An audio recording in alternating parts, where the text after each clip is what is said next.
9:30, I'd like to call the regular meeting of the Desert Community College District Board of Trustees to order.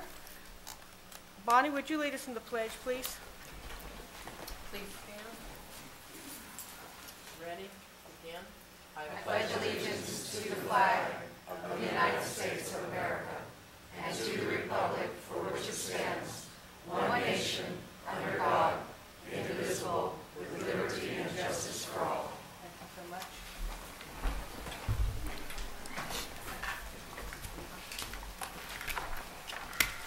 Thank you. Dr. Kinman, would you call roll? Yes. Trustee O'Neill. Present. Trustee Wilson. Present. Trustee Sanchez. Present. Trustee Stephan. Present. Trustee Broughton. Present. Student Trustee Campbell. She'll be with us later, probably. Pursuant to Government Code Section 54954.2B2, the board may take action on items of business not appearing on the posted agenda upon determination of a 2/3 vote of the board or of less than 2/3 of the member present, a unanimous vote of those present, that there is a need to take immediate action, and the need for that action came to the attention of the local agency subsequent to the agenda being posted as specified. I asked as I came in if there were any additions or corrections or deletions to this agenda. There is a correction to the consent of administrative services, item 8. The third paragraph has an incorrect amount, and that's been corrected. Copies of the corrected item are in our binders, and they're on the table in the back. There's also a correction to consent HR 8. There were some typos, and the typos have been fixed, and those are also in the back, yes? I'm sorry. Those for the HR 8, they're also in the back, okay. Okay. And all the members have a copy. Okay, yeah, that's, and thank you. And the third item is that, there came, let me see, make sure this is the same one, yes. It came to the attention of the board yesterday that must be approved at this meeting in order for our students to attend class. The consent student success, student learning item 1, designation of off-site locations. There's an additional location to be added, the Desert Springs Healthcare and Rehabilitation Center in Indio. This facility has been approved by the California Department of Public Health as a clinical site for our CNA students. Classes begin on September the 9th, so this item must be added today and approved at today's meeting in order for our students to attend classes. Do I have a motion to add this location to this agenda? So, second. Okay, and is there any discussion? Yes, I just wanted to see, I would have loved to see if an attachment, what is going to be the cost to the College of the Desert to have this type of facility? Just Should we, if it's added, Let's add it right. Yeah, for that. and then we can And please, we'll bring it back up at that time. We're just adding it to the agenda. Okay, thank you. Okay, what with this vote, make sure that our agenda is appropriate, okay? Okay, and so I have that motion and a second. There isn't any discussion. In this motion, we need to know that we are also correcting those two typo items, okay? All in favor? Aye. Aye. Opposed? I'm looking at my parliamentarian, be sure I got through that okay. I hear that as unanimous vote. So the agenda stands confirmed as amended. Wow, I'm glad that day started out easy. Okay. So at this point in the agenda, we go to closed session. It will be from 9:35 to 10:15, and we will be back here at 10:30. I'm looking again to be sure I've got my times right. Actually, are we going to be back at 10:15 or at 10:30? 10:30. 10:30, back in open session at 10:30. Okay. So, until then.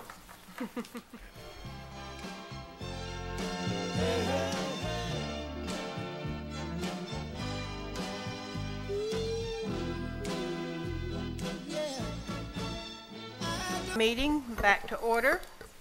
We do have something to report out from closed session. In closed session, a motion was made by Trustee O'Neill and seconded by Trustee Wilson to authorize President Kinnaman to appoint Angela Walton as the Executive Administrative Assistant to the Superintendent President of the Board of Trustees, effective September the 15th, 2014. The motion carried with 5 members voting in favor, no members voting opposed, so the motion carried 5-0. And Leanne is happy that she'll only be doing one job. Don't need to pass it down. Public comments. Persons who wish to speak to the board on any item may do so at this time. This is a time limit of 3 minutes per person and 15 minutes per topic, unless further time is granted by the board. Your comments will be timed, and you will be asked to stop speaking when the timer sounds. Please understand the board welcomes your comments, but is not able to respond to those comments. Leanne has presented me with one request to speak before the board, and that is by Beth Caskey. Beth, did I do anything toward? If it's all right, we would like to do that during CSEA's time, which should be within the 5 minutes if Okay. Chapter President Brennan Okay. speaks, and then I would. Parliamentarian, can I do that? Okay. Great. I have to look, otherwise he gives me this red card. Okay. And then you go to trustee jail. Yes, I go to trustee jail. It's very bad, yes. Minutes. Are there any corrections to the minutes of the regular meeting of July the 17th, 2014? There being no corrections to the minutes, they stand as approved. So now we're to reports. ASCOD. Thank you, John. Good morning, Chair, board members, senior administration, and distinguished guests. The following is a report for ASCOD for the month of August. ASCOD has a transitional retreat on August 18th and 19th, and there we went over our responsibilities for the year, and we initiated the discussion on goals. We'd like to thank Executive Vice President Davies and Academic Senate President Redmond for attending the retreat and really giving us information that we need to proceed for the year. We will also be having Welcome Week activities for the students for the first week. And we really look forward to working with the district to making the COD experience of students a great one for the year. Thank you. Thank you. Thank you.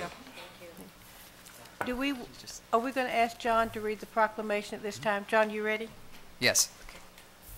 So we're asking John to read a proclamation at this time. We will actually be voting on that later on the agenda, but this releases him to go back to to the rest of his life and not have to deal with sitting through this meeting. So thank you, John, if you do that for us. Yes, thank you. Thank you. The proclamation for National Hispanic Heritage Month. Whereas Americans of Hispanic heritage have a sophisticated ancestry which dates back for hundreds of years exploring and settling in our country before the War of Independence, and whereas they brought with them a deep commitment to family and community, a strong work ethic, and an unwavering belief in the American dream, and whereas in a nation that derives so much strength from cultures and races, Hispanic Americans are a thriving force in our society and a vital part of our economy. And whereas we recognize that the success of our nation is closely tied to the success of our citizens of Hispanic heritage, who are a large and increasing segment of our population. Now therefore be it proclaimed that the Board of Trustees, faculty, staff, and students take this opportunity to honor Hispanics for their many valuable contributions to this great land, and be it further proclaimed that the Board of Trustees of Desert Community College District are pleased to recognize September 15th through October 15th as a National Hispanic Heritage Month. Thank you. Thank you so much. You did such a nice job. Thank you. California School Employees Association.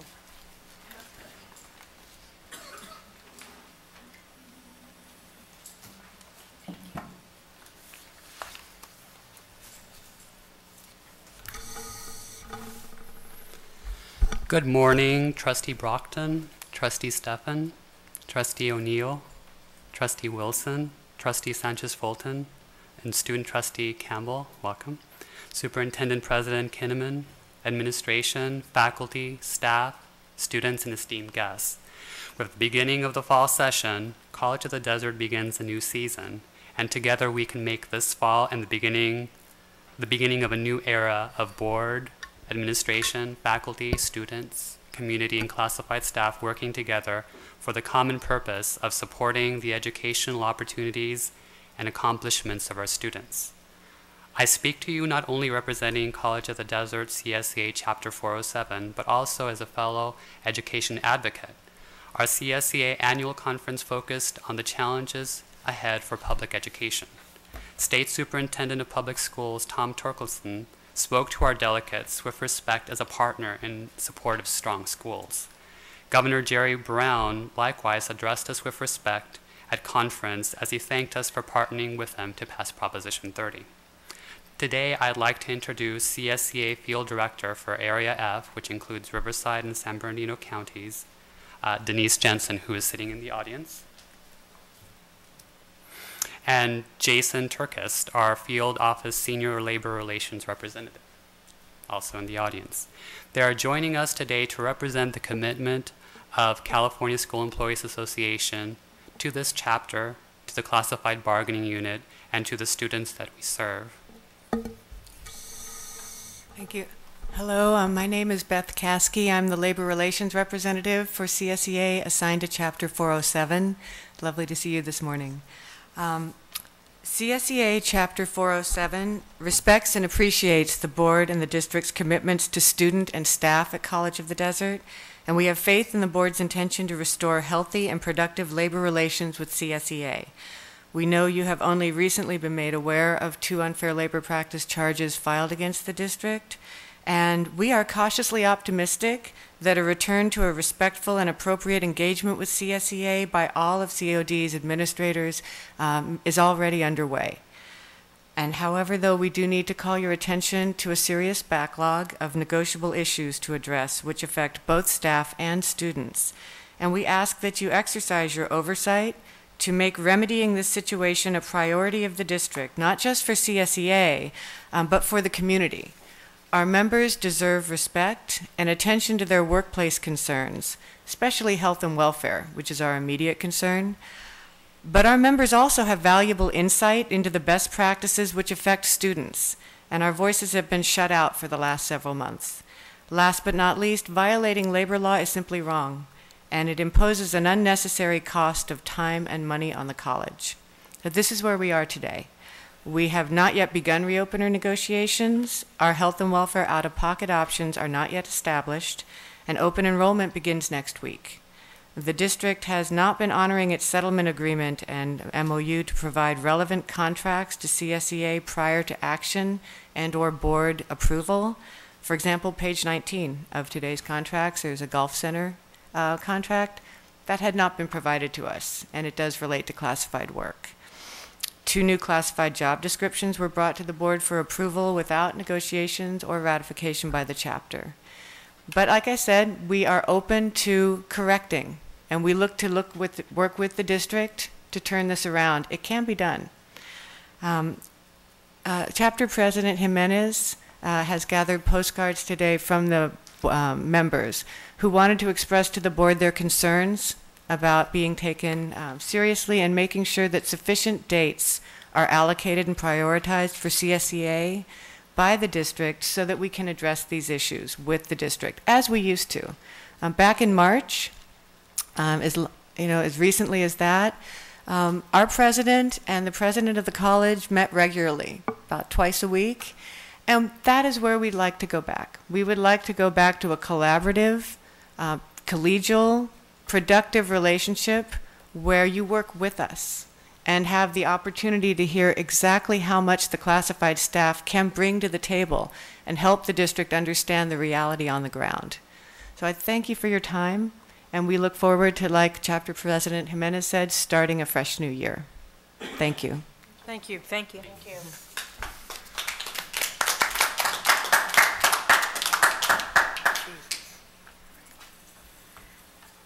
COD Foundation.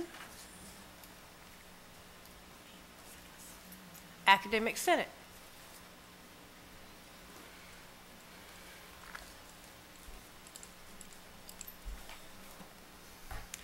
Good morning. Doug Redmond could not make it today, so he asked me to read for him. I'm Donna Green. I'm on the Senate team. So I'm just going to read his report. Good morning. Things are starting up again for faculty. The summer is over and we're all getting ready for the first day of classes. The Senate and the President's team had a very productive retreat on August 15th. Each group met separately in the morning and we met together in the afternoon. I would describe it as a very heavy meeting. Dr. Kinnaman shared some of the venomous letters this administration and board have received. There were a few who had a hard time sleeping that night. The Senate is going to look at its civility and professionalism policies and revise them as necessary. There is a lot that will have to happen this semester. Two of the biggest issues will be the faculty hiring prioritization and the Student Success Initiative. I've had some excellent discussions concerning the full-time faculty prioritization process with Vice President Davies. The Senate and the administration will work together to continue and improve the process that has occurred the last few years. This is a pivotal time. We've had the opportunity, through the hiring of multiple full-time faculty and our enrollment management, to look into the future and reshape, refocus this college, who we are, what we are known for. We need to grow FTES. We need to set goals and objectives for degree and certificate completion. We need to identify and create new programs. We need to strengthen current programs. What will this college look like in the next 5, 10, 15 years? Now is the time to decide. In regard to the Student Success Initiative, there is work that has to be done, but there is a need for clarification and buy-in from the faculty. This will be critical and must take place before the first report is sent to the state on October 14th. There has been progress made on assuring all stakeholders of an issue are participating at all levels. However, there are still some cases where the faculty have not been asked to participate until a plan is released. This is a critical issue. Without the opportunity to participate at an early stage, the outcome, the decision, the program, the policy may be effective but will not be as strong as it could have been with faculty participation. Thank you for approving the purchase of equipment and staff from the prioritization that took place last semester. These items, more importantly these people, are essential for the success of our students. Thank you for your support of the faculty at College of the Desert. Thank you. Thank you. Faculty Association. I don't see Denise, but College of the Desert Adjunct Association. Yay, David's here.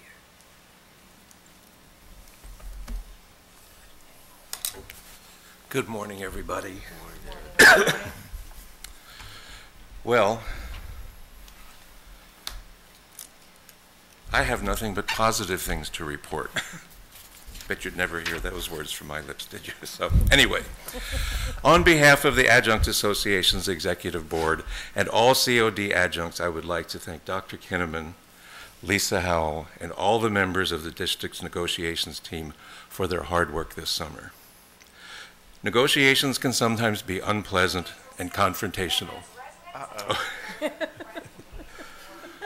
I am so embarrassed. And I am so much a real person. Okay, I apologize. Negotiations can sometimes be unpleasant and confrontational, but that was not the case here. Everyone on the district's team acted courteously, professionally, and with transparency. And while we initially disagreed on several of the district's proposals, we were able to reach a compromise that was acceptable to both parties. No one gets all that they ask for, and we still have a long way to go to achieve parity. However, we are now on the right track and are closer to that goal than ever before. I sincerely thank you very much. And I can also say that I sent out the tentative agreement by email only yesterday to all of the adjuncts. The response that I have gotten is overwhelmingly positive and very appreciative from all of the adjuncts that I've heard from. And I know these changes are going to make a lot of adjuncts very, very happy. So thank you for that.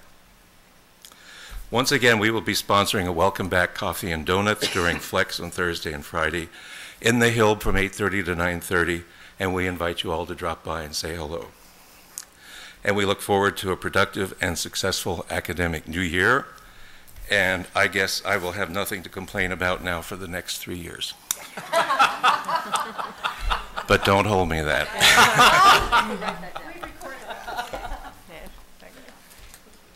Thank you, David.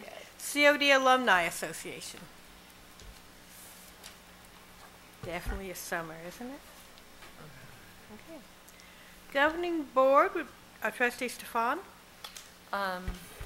Mine's going to be very short today because I've been out of town a lot this summer. It's the only time I can get away.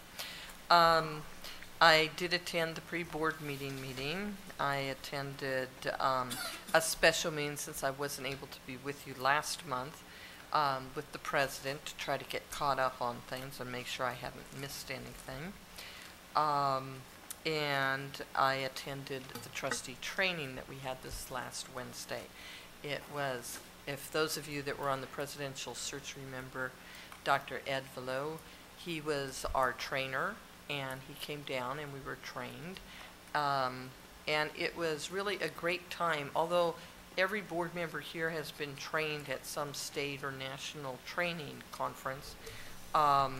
It was great to have someone come down and do even the basic training again, because it put us all on the same page. We were all able to, for the first time, really get to understand each other and where we were all coming from.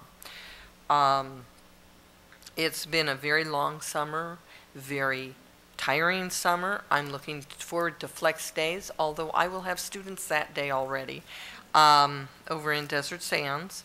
So I will not be able to be with you in any of the morning or early afternoon activities. I hope to be here for afternoon and evening activities. So I hope to see you then, and I hope that, I know I will be learning something. I hope we can all learn something, and that we can just get together and have that camaraderie time. Thank you. Thank you. Trustee O'Neill? Oh, you're jumping around, Trustee Broughton. Okay.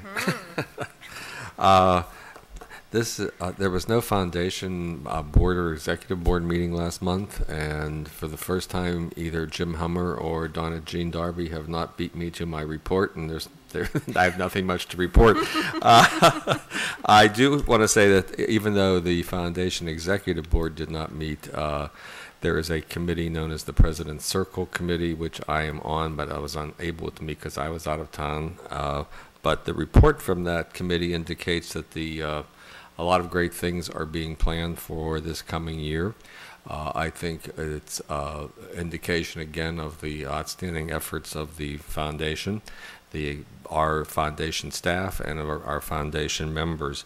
And Peter Sturgeon is chairing that group, and we're moving very much forward in getting ready for the grand kickoffs of the season in November. So there'll be more coming out from that, from the foundation and from me as we move forward on that.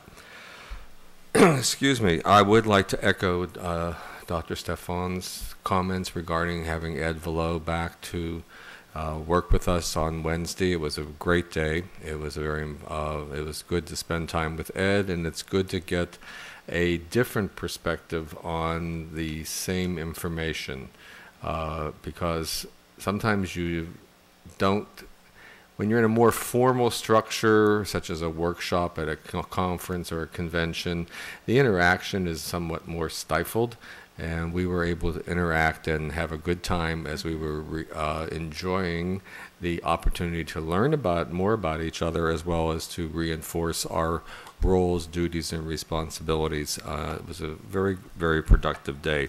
It was sometimes when you have those types of days, you leave there and you're just drained, and I left there invigorated. I felt good when I got out of there, and that was a good sign that we had a good time and learned a lot. I also am looking forward to Flex. I will attend as many things as I possibly can, and I'm looking forward to meeting some of the new staff and faculty as we wander around here for 2 days without interfering in your daily activities, but getting a chance to get to reacquaint with old friends and to meet some new ones. And that's my report. Thank you. Thank you so much. Trustee Sanchez Fulton? Thank you. Just wanted to mention last month was still a very productive month for me. First, I want to thank the College of the Desert orientation team that put together all the new students that are coming for the fall. That was another superb orientation for our new students. And it's a very valuable source for new students to get to know the campus and feel like it's their home away from home. I myself was honored to give a personal tour and orientation to some of our new incoming students. I really want to personally thank the counseling team, Amanda Phillips, and the financial aid team, Ken Lira, and the whole team, on how busy they are with all the new applicants coming in for finance. This is the busiest time of the year, and without them, it's just, we need them. So thank you so much, you guys, for what you do. We did last month my monthly personal trustee chats that I go to the different community. This time was at the Boys and Girls Club of Desert Hot Springs. And it was wonderful. It was called Back to School, and we gave out about 250 backpacks to the community of Desert Hot Springs. On July 25th, July 24th, attended the Riverside County Register of Voters Community Outreach Group, where we discussed the upcoming scheduled elections.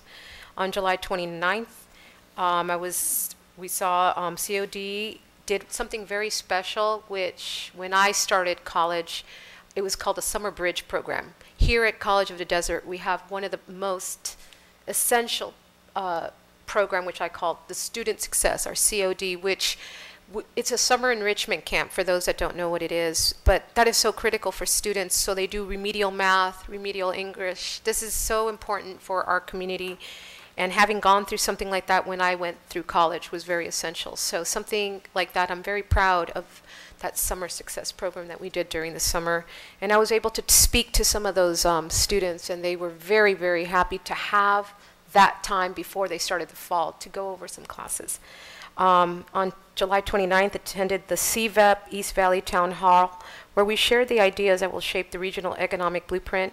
It is a 5-year plan to develop a more educated workforce here in the Coachella Valley, and identified the 4 clusters of healthcare, life science, clean technology, creative arts, media and design, supply and chain management, and logistics. But the most important takeaway was that COD is an integral part of creating tomorrow's workplace and tomorrow's leaders.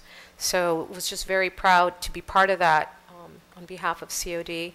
On August 3rd through the 6th, I attended the American Association of Community College Trustees Governance Leadership Institute. Not only was it insightful to attend the conference, but I brought back a lot of information for the college.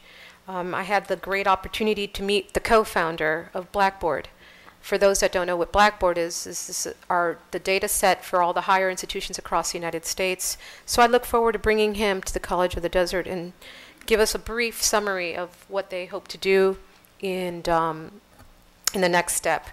I had also the indeed pleasure to meet with the Senior Higher Education Policy, Dr. Leticia Bucios from NCLR, who will be one of the keynote speakers at our upcoming Community College League Conference. On August 13th, I attended the DHS Oversight Committee, and on August 18th, I attended the August 20th, along with my fellow board members, attended our retreat. It's been said, we got to know each other and very insightful. It's very nice to really meet with my fellow board members in not a formal level, exactly what Trustee O'Neill said. I really have to give out those kudos to Pam and everybody at the team of our summer robotics camp, another successful camp. I got a lot of emails from students telling me how, middle schools and parents telling me how they love our summer robotics camp. This is such a great thing for our Coachella Valley. Most importantly, there was another, I want to mention the Transportation Task Force. And I want to commend Becky Broughton, because you've been on that Transportation Task Force, and you've been working on it for several years. We beat that dead horse. We beat that dead horse, but Becky, we have to give kudos to John Marmon and those that are not here as well that have been working on the task force. I want to commend CVAG, Aurora, with your help, and getting that access, a direct route from Desert Hot Springs to the College of the Desert. But it takes a team, and it takes a village, and it takes our community to put this together. So I also want to mention to our students, remember the first of the month, we have bus passes. This is for the community. So may I just, our Sunline bus passes. I look forward to welcoming back students. I look forward August 26th, the TRIO program. And I want to commend our piloting our dual program in Desert Hot Springs. So I just want to thank COD for that ability for those students. We're going to be piloting that out. I think it's great. And most of all, the best secret in Coachella Valley is our students. Please hire our students. For the new year, I'm just kind of going out to our community. We have a lot of students wanting jobs, and we have a lot of students that please come and talk to us. Thank you so much for allowing me. Thank you. Trustee Wilson? Just wanted to add about with colleague Sanchez Fulton about the ACCT conference in DC. It was really quite an opportunity for me to meet with other, I think what I got most out of that in terms of broadening my knowledge about community colleges was meeting other community colleges from different states and learning about the commonalities that we all have, but also about the differences. And so really enjoyed meeting many other board trustees from different areas, many other college presidents, and interacting them. And we were also traded T-shirts from our community colleges. So brought back a couple of T-shirts from different areas from back east. And also, again, to talk about the retreat, all the comments have been made, but for me it was a great experience to know my colleagues a little bit better and just to thoroughly talk about the role of the trustees and the president. And also our roles with the community and our roles with the people that make this college so successful. So it was a really good experience. Thank you. Thank you, Aurora. Student Trustee Campbell?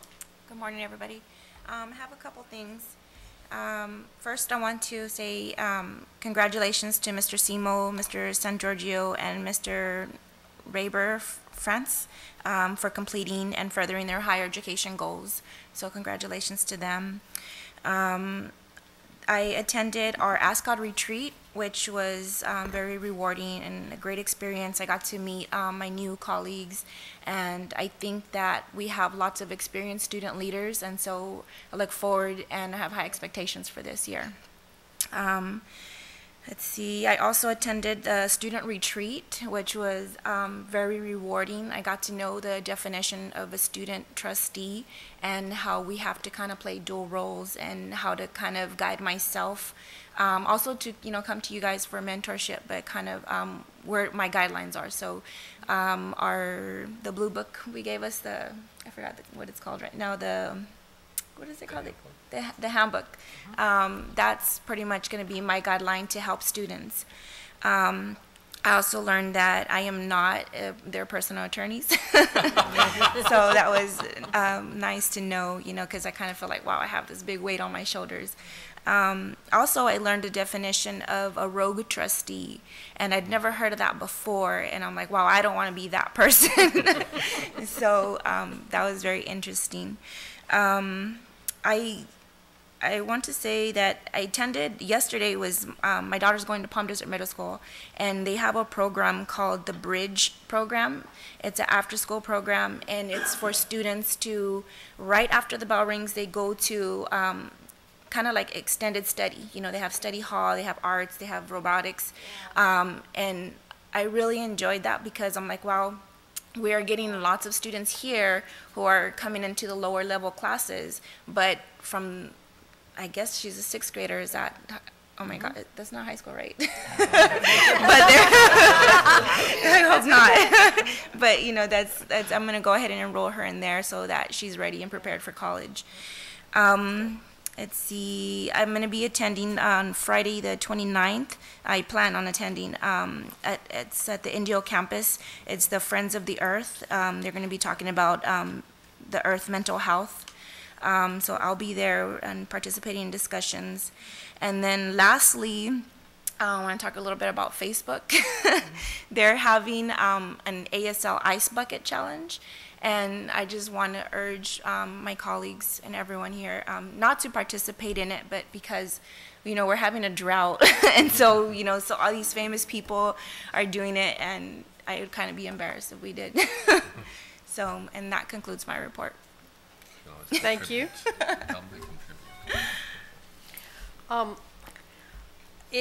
It's always a busy month when you're a trustee. I think when I first got this job, I didn't realize that although our meetings are a very important part of our job, equally important is hearing from the community and reaching out and sort of being the conduit of information from that community back to the school.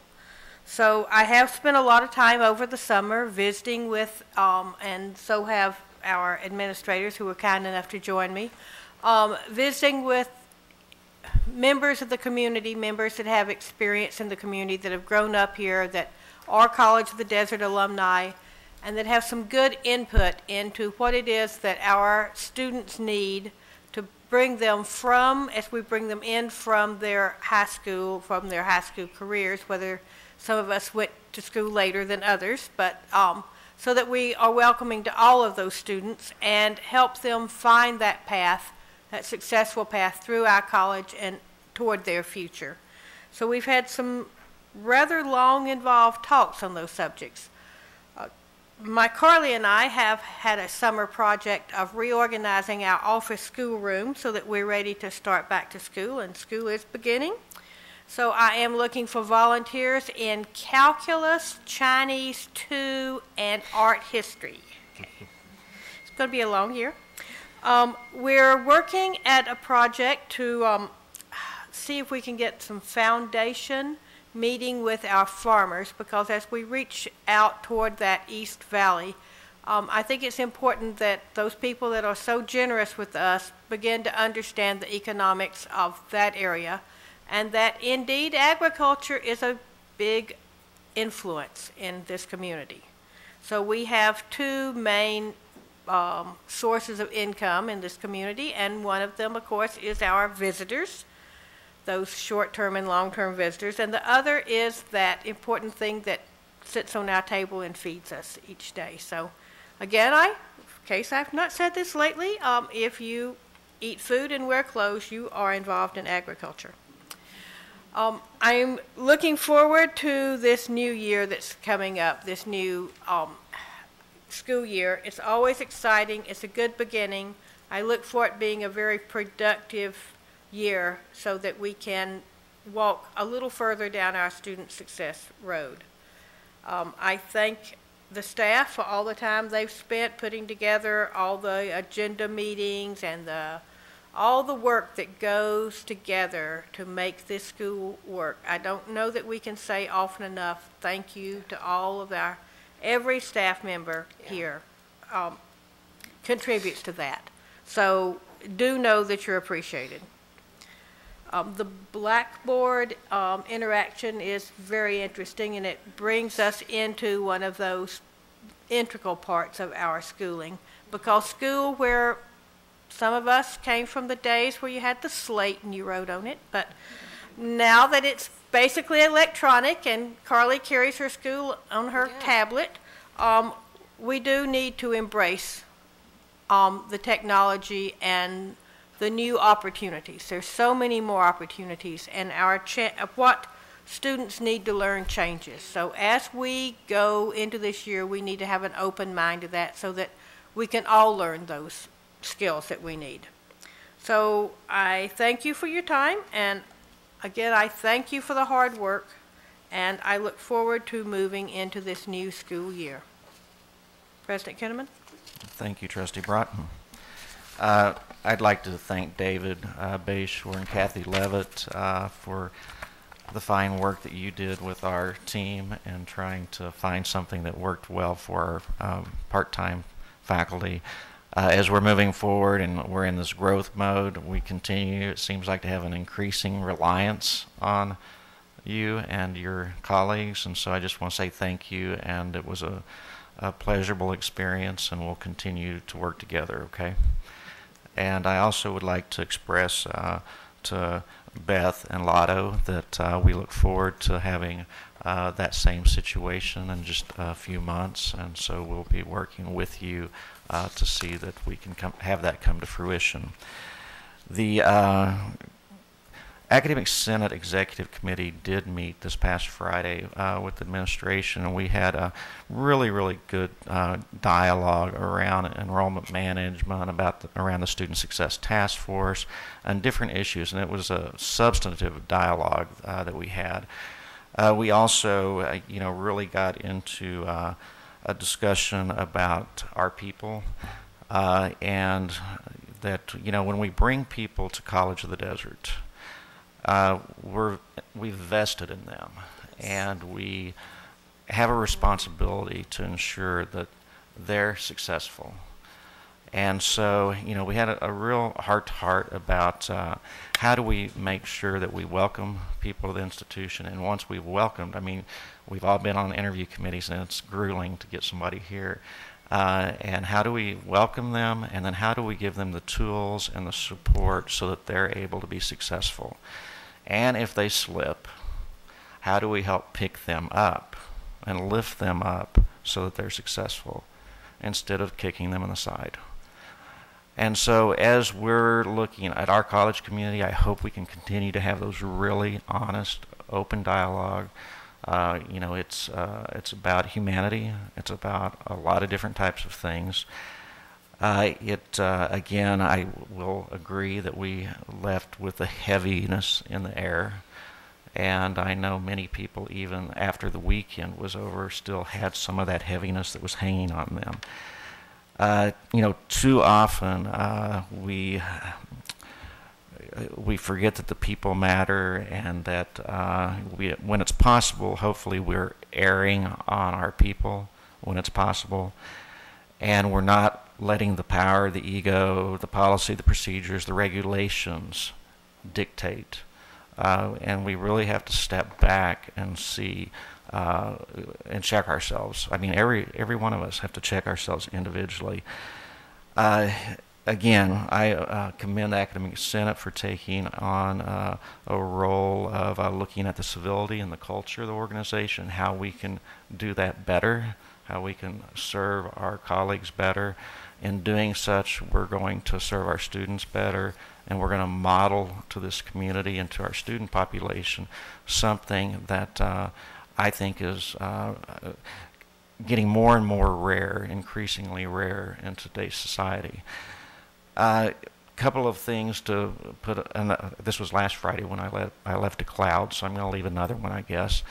A couple of things, I apologize, but I think it's important increasingly to, I say you got to feel comfortable in your own skin, and you've got to hopefully be a person and keep it real and have real conversations instead of, the ones that really aren't coming from any place special.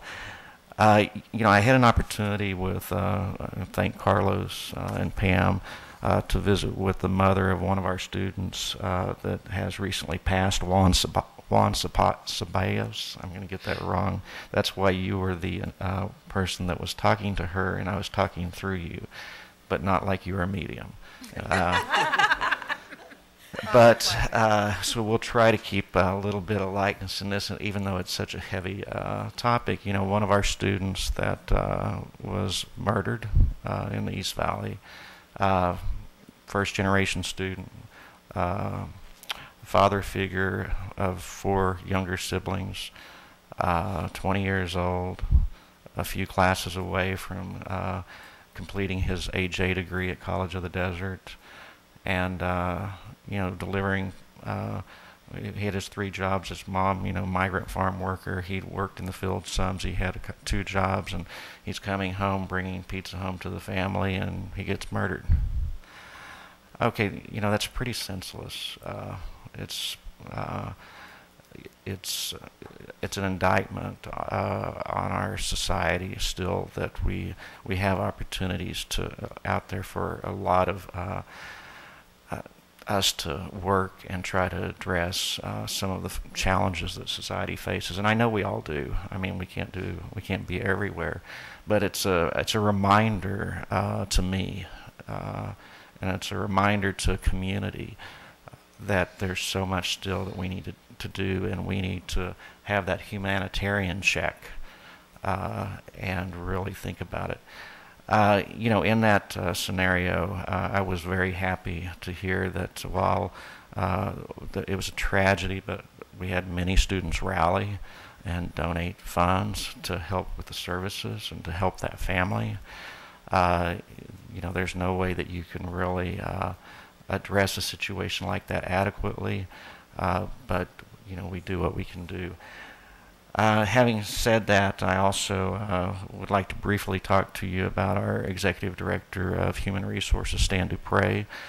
Stan is still Stan. He is still joking and trying to be the person that's the funniest in the room. And he he's recovering and rehabilitating. He expressed to me that he wanted, and I'm going to get this wrong, I know, he's told me several times, but that he really wanted to express to the Board of Trustees how much he cares about all of you, and that he really has enjoyed working with you and your leadership, and then also to the college community. There's been such an outpouring to him and Rhonda. And you know, they are going through a difficult time, but they're really positive, upbeat, and we're looking forward to when we can have him back here at College of the Desert. And he wanted me, even though it sounds self-serving, he wanted me to express to the board, and I know he's probably listening, and that's the only reason I'm saying this. Oh, okay. They were talking about watching this, and I told him, I said, would you quit? Just quit and focus on getting well. But he also said that he wanted to express his appreciation for us selecting him to be in that role. So that's been something that has been very meaningful. He knows all the nurses. Most of them are from COD. And he, when I was up there one day, and he got Rhonda to leave and go track down somebody on another floor, and she came back, and it was someone working in the hospital that had been in his one of his classes. And so, you know, that was, and she was talking about, he had taught her she had taught him how to say her name, because it was one like I tried to pronounce a minute ago, and he learned, I didn't. And so, and she was saying, well, now I'm here, you know, to take care of you, and you were taking care of me when I was getting my education. So, you know, it is a circle, and we are all interconnected. I look forward to our new faculty that are coming online. I hope that we all embrace them, that we nurture them, and that we make sure that we know they'll probably be here 20 or 30 or 40 years. So we want them to be set on a course that is as productive as it can be for our student population. I probably have went over 5 minutes, so thank you for not starting the clock. And that concludes my report. Can we say hello to Stan? Since he might be Sure. listening. 1, 2, 3. Hello, Hello, Stan. And now Rhonda's shaking her head, going, yes, okay. Exactly. Yes, we are looking forward to having Stan back, and again, we do need to say thank you to the HR staff who is over there doing a fine job holding things together. I need, just in case he's listening, I want to know that Leanne's been very successful in cloning herself, and that it's all working well. So we look forward, though, to having Stan back. Get well, Stan. Yes, indeed, quickly. No pressure, though.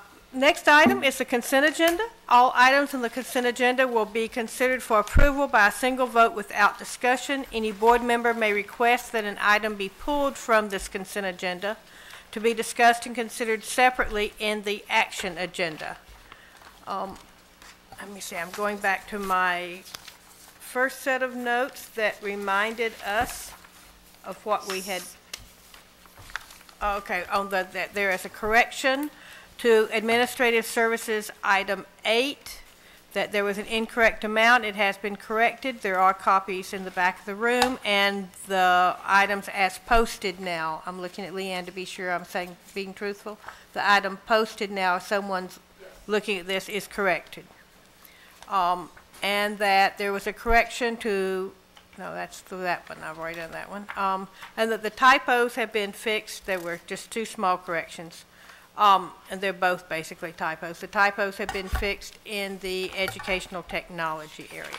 So they have not been posted, but they will be part of the minutes. Okay, great. So, having those caveats so that we know what we're voting on, do I have a motion to approve the consent agenda as presented? So move. There's a motion first. Okay. Second? Okay, we have a motion and a second. Is there any discussion? Yes, ma'am. I'd like to pull under consent item 1, the student worker. Okay, I cannot pronounce the name. I'm gonna spell it as. Oh, you got that part, Okay. just the whole item. Okay, so just, yeah. Which item is it? So under consent item 1, the student worker. Let me see if I can find it. I'm sorry? HR. And group, is it Group C or Group A? It's the, Michael's you helping. mean this one here? Liz, the student worker tutors? Yes. Tutors? Okay. So it's employment group C. Employment Group C, okay.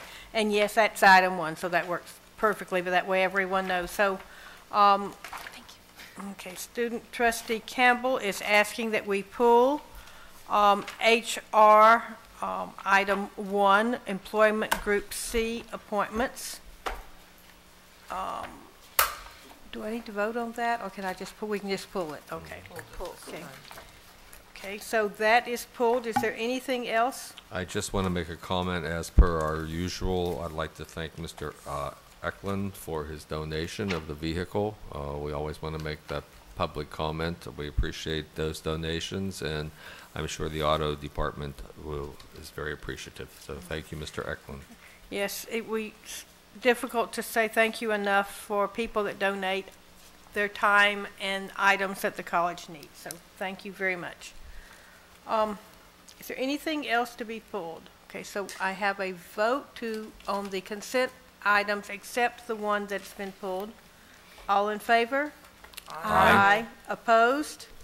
Hearing none, I call that a unanimous vote. Okay. And the action items, the item pulled on the consent agenda for separate discussion is Human Resources B, number 1. Student Trustee Campbell, I'm looking at you since you asked to pull it. I need a motion. I need a motion. So move. Okay, I have a motion and I need a second. Second. Okay, I have a motion and a second. And you want to give us your discussion, Okay. So pretty much, just looking through it, there's a student, how do you say that? Awaldi. And under the box of whether he'd been previously employed, it was just, I believe, a mistake where they checked no when it should be yes, because he was part of, he had another approval for student worker under the fiscal year of 2013 through 14, and now this item is for 2014 through the 15th. So I just wanted to see if just a minor correction on that. And then also, there's another student worker, which it's Monica Meza. And on the form itself, it says the FWS, which is Federal Work Study, has been suspended. And so I just wanted to know if we are still supposed to approve that, or can they still work, be as a student worker without having their Federal Work Study? I don't know if Carlos or Lisa can answer that. Is this, President Kinnaman, who are you going to? I'm going to find it and Okay. then see if I can stumble through this. Okay. Oh, they are alphabetical. Okay, thank you. What's the last night? Meza? Mesa is before Munoz, but after mine. Wow. He's saying it's alphabet, I can hear him. Oh, I found it.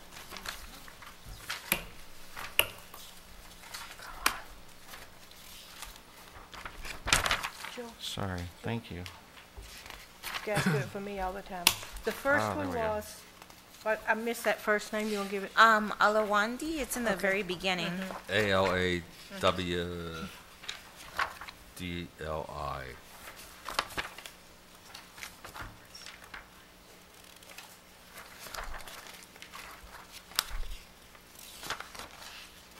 There we go. Here's the other one. And this one, she says it's just a Right, a mismarking. priorly worked previously.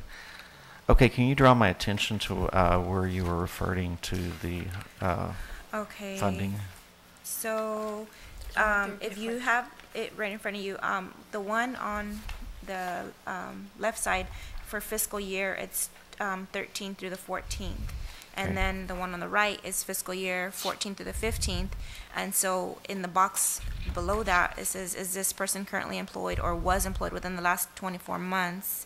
It seemed like they're consecutive fiscal years, so I just think that would be like a slight correction. Yes, I think you're correct. So we'll make that correction. And then on the next one, On the next one, I haven't found it in here. The next one was Monica Mesa. On the bottom of her form, it says FSW suspended. And so I've experienced a couple payroll mishaps, and I wouldn't want that to happen to anybody else.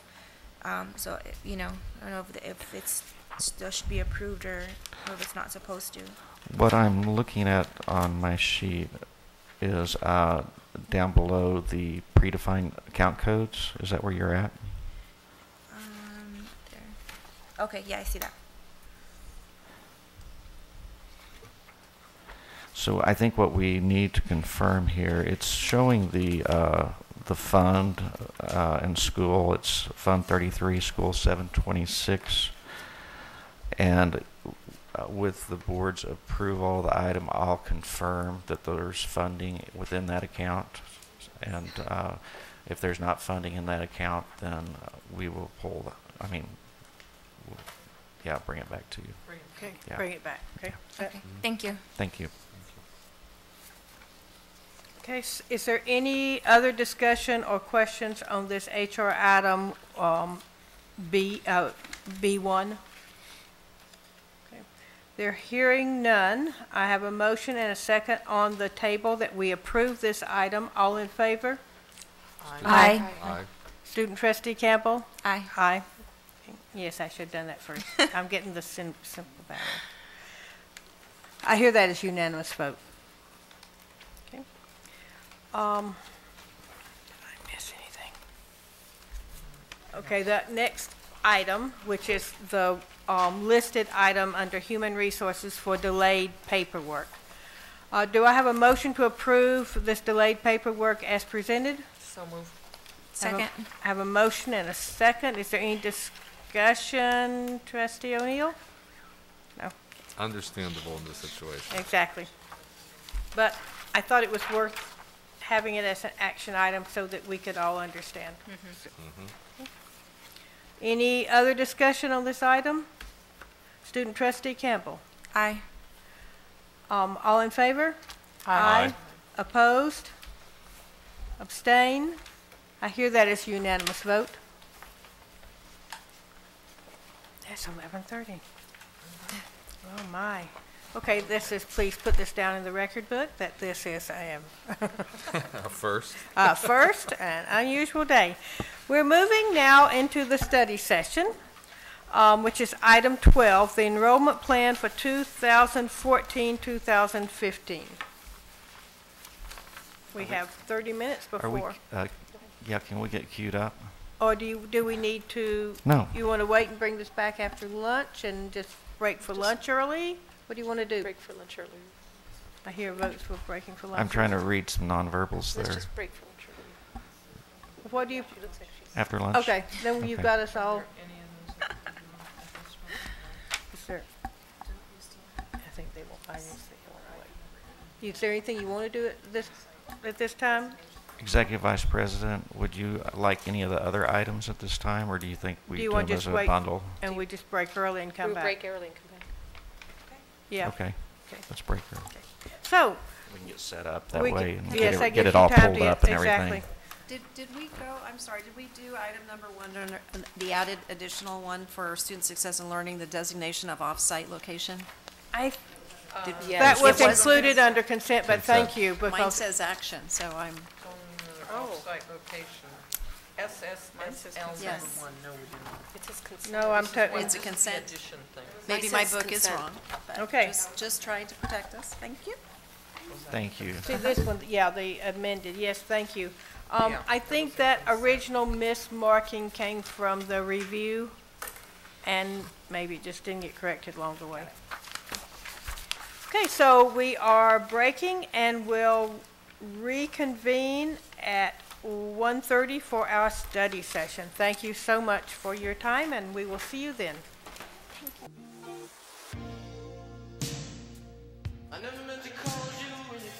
Yes, we're capable of. My apologies for returning from closed session late. We had a little schedule mix-up there.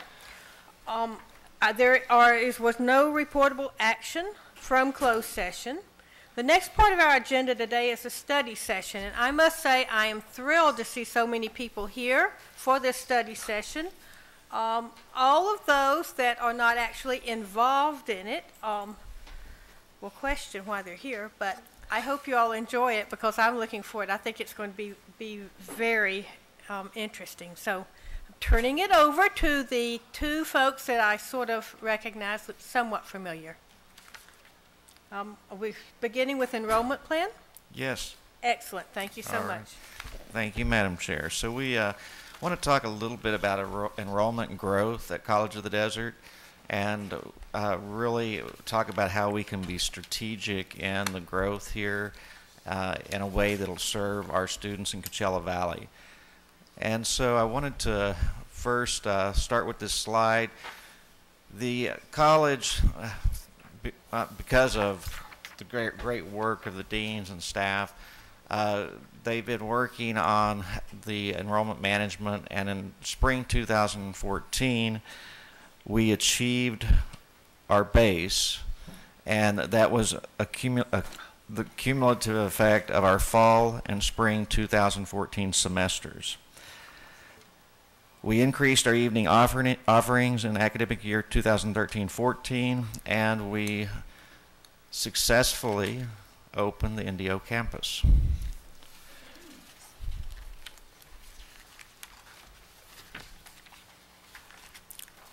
We reported during the second period of the year, P2, a projected total FTES of 7464.2.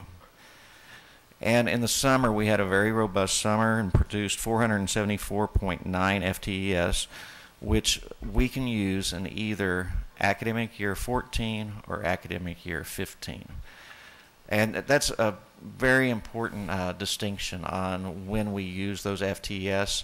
As you're aware, up and down the state of California right now, there's a lot of districts that are experiencing declines in growth.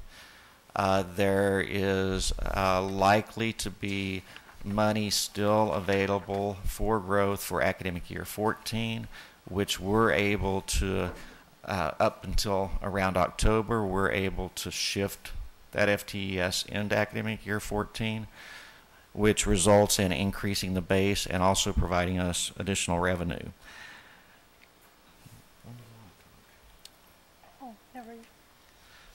We didn't practice this ahead of time, so now you get a couple of slides. Okay? Oh, now I get a couple Yeah, slides. let's Okay. share this. Yeah, and you know, for if any of you are sitting there thinking, well, this is difficult to understand, it is difficult to understand. So if you have questions, please don't hesitate to raise your hand.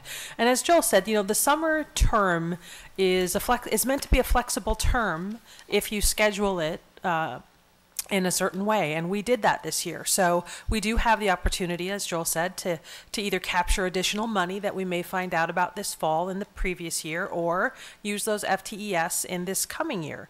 And the good news is that we will be able to use those as funded FTES. None of those will be left on the table as unfunded, and that's important for us.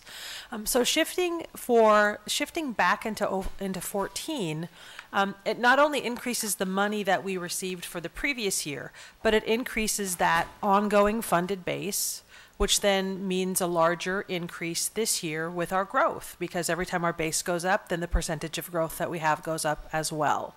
So we are hoping that it will increase our base for last year and that we'll have more FTES available, which means more classes available for students this year. And it will also require us to increase the schedule for 14-15 to capture the increased base. So we thought we'd give you a couple of examples just to kind of see what in the real world, what would this look like? So we posted for you an example from academic year 14, which is the year that just ended in July. And you see up there that number of 7464 that Joel mentioned earlier. So let's say, for example, we do find out in October, and we'll know that because Lisa Howe will be doing cartwheels in the courtyard out here. Let's just say we realize that there's enough dollars left that we could shift 200 FTES from our summer back into last year. So what that would mean is that last year's funded base would go up from 7464 to 7664. So we would receive about $960,000 for last year. That's already closed out. So almost $1 million we would receive after that fiscal year would close out. Then that also would mean that our base for the current year that we're in would be increased, and then the growth dollars that we were already received would also increase. So you'll see up here in this 15 example, so we gave you best case scenario and if nothing else changed, the current scenario. So you see again in the academic year 15 example that 7464 if we didn't get any additional dollars for last year, you'd see our base plus our growth means about 224 FTES additional. So our funded base this year would be 7687, almost 7690. Okay, but if we did shift that money back from 14, you can see that 3% then goes up to almost 230 additional FTES. So our base then goes up to 7893. So it's a compounding interest effect. And that's why we always say growth is crucial to pursue, because every time we're able to secure additional growth, those dollars roll forward for our students and our faculty, and they roll forward in terms of classes available for students. So we want to be aggressive about how we grow. And we're in a unique time in that other districts are struggling to grow, and so dollars are becoming potentially available above the allocated or guaranteed funding base from the Chancellor's office. So what situations in the community make it so that a community college does not grow? Yeah, there's a couple of considerations, and I usually say that enrollment management is part art and part science. What I can tell you is that it's a lot easier to cut than it is to grow.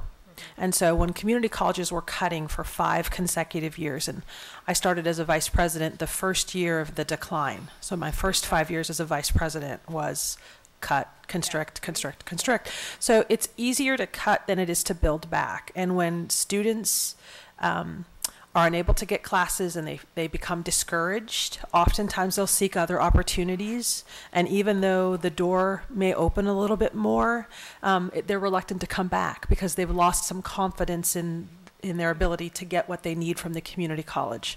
Also, we know when tax bases are going up, it's because people are getting jobs and working. And when people are getting jobs and working, they're less available to come to school. So we always have this push-pull.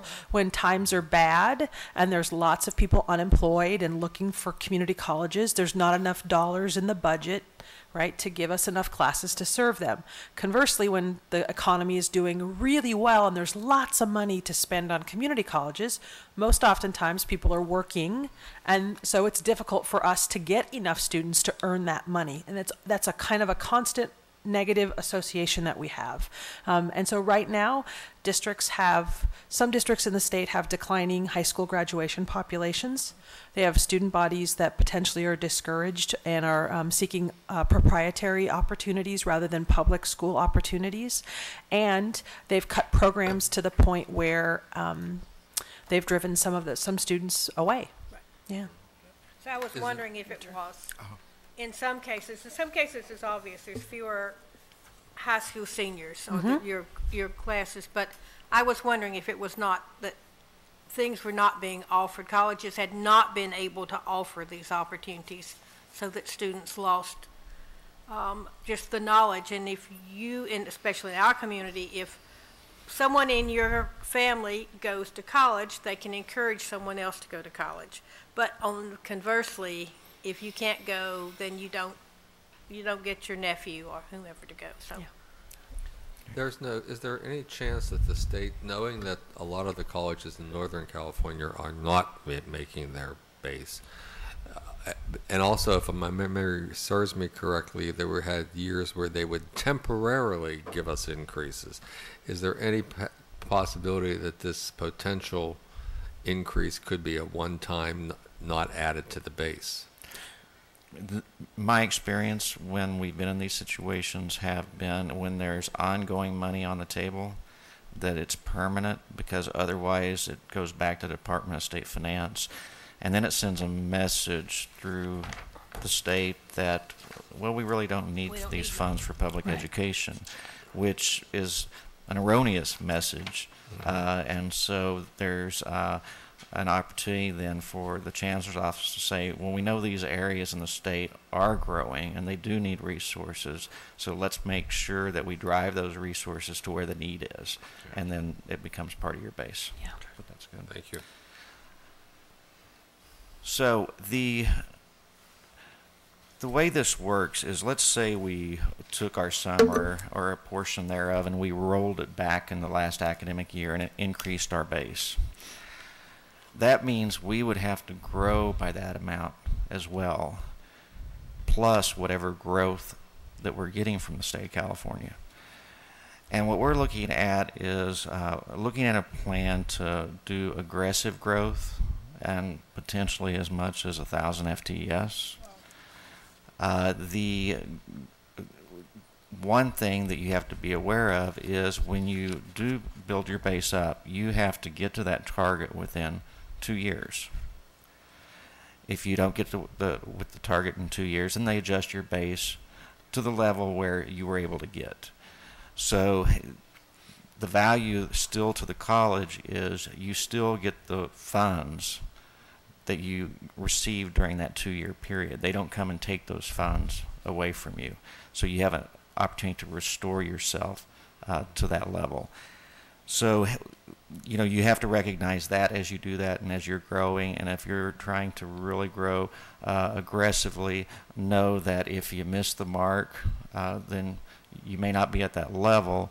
You're at a much higher level than where you started, and you also had the benefit of those resources and the ability to schedule those classes and offer more students more access to the college during that time period.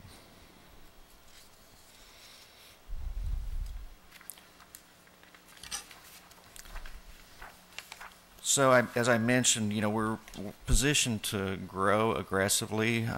We've got a uniqueness here in Coachella Valley to really be the higher educational institution in the valley, and we don't have other districts that are really close to us in a way that our students would choose to go there for the most part. And we know there's a lot of unmet need.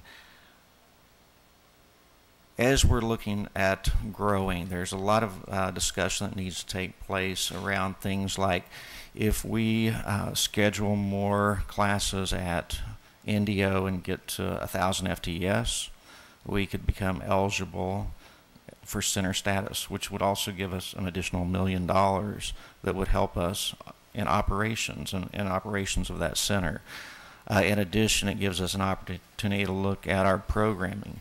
You know, maybe we look at weekend college, or maybe we look at expansion of our DE programs.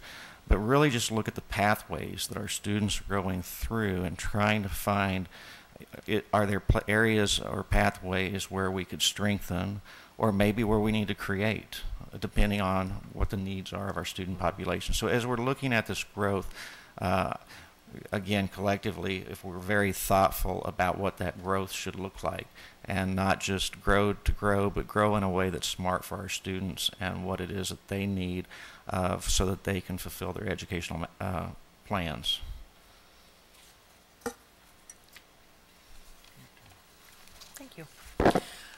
So as Joel said, it's an exciting time for College of the Desert. I speak to a lot of my colleagues on a regular basis, and some of them right now are not as excited as I am because they're facing not making their funded base, and they're facing the loss of funds and restricting access for students, even though we're at a time in the state where tax dollars are increasing. So I think in a lot of ways we should be proud of the work that we've done, proud of the work that the faculty and the deans did on the enrollment management plan and the first phase of implementation, and proud of the fact that we have a brand new facility in the East Valley, which is opening up opportunities that we haven't had previously. So from my perspective, there's a lot of good news here at College of the Desert, and we should be celebrating that good news and celebrating the fact that we are in a great position to continue to increase access for our local communities, and as well bringing more resources in to help support the programs that we have. So we're going to be looking at the enrollment management plan this fall, as Joel said. We're going to use that as kind of the basis for some discussions about how to structure some aggressive growth. In order to respond to some of the needs of our students, we are going to need to focus in some areas that are bottlenecks for students. We're going to need to focus in areas that are going to allow students to finish so that the students coming in can follow them in courses rather than having those students at the later part of their experience swirling because they're waiting for that one or two last class.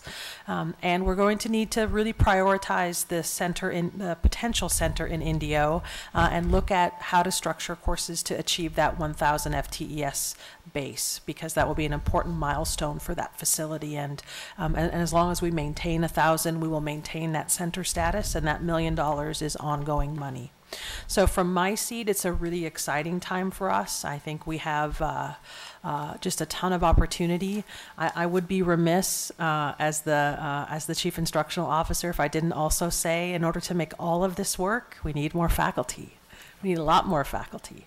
And so we're going to also have to talk about strategies to increase the number of faculty that we have to staff these classes, and to do that in a way that complements the existing programs and maximizes the use of our facilities. So it is going to be a lot of work this fall in terms of these discussions happening, but again, I just think we couldn't be in a better position as we enter this year to make a large step towards that goal of 10,000 FTES as a college. You know, oftentimes that little 3% growth takes a long time to make 1,000 FTES is 3% at a time, but we really do have the opportunity to take a large step this year, and once we get to that 10,000 point, then we're a middle-sized college, and our base funding goes up as well. So all of these things are positive, and they compound on one another. And I'm really looking forward to working with the deans and the department chairs and faculty to help address some of these long-standing bottleneck areas and really help promote our students' time to completion. So since Bonnie can't be here this afternoon, I need to ask her questions. So how are we going to use that Indio facility differently? Yeah. So that, no mic, I'm told. I love this big mic sign, okay? How are we going to use that facility differently to build that FTES? There are a couple of opportunities that we have. Number one, we want to make sure that between our normal day, between 8 in the morning and we go until about 10 o'clock at night, we want to make sure that we're maximizing the number of courses we can offer in the existing classrooms. Good. Now, because we're on a compressed calendar, we oftentimes see limited access to instruction on Fridays. And so we are talking about the idea of a weekend college, which would be a Friday, Saturday, where students could take 2 3-unit courses on Friday, 2 3-unit courses on Saturday, and be a full-time student coming 2 days of the week. So being creative in how we broaden the instructional day. And then finally, if we were to code some of our distance education courses or hybrid courses to that center, then those FTES would count at that center as well. So it'll likely be a combination of those things that we use, but I believe we are going to be, right now, we're probably within 150 to 200 FTES of that 1,000. And so it's not going to take us very much to get to that goal. I knew we'd been working at it. I also knew that during the time of tight funding, that opportunity went away or was very difficult to access. So I'm glad to hear that it's back, that the opportunity to use that as a center is back again. Yeah, and the deans, Annabelle, Scott Cooper, they deserve a lot of kudos. In a very short time, they worked together to put up a schedule that was not only a very solid general education pattern, but they found a way to offer a business degree pathway, a psychology degree pathway, early childhood degree pathway. So they've done really good work in a short amount of time getting that facility organized in terms of its schedule, and I know they're going to continue that great work.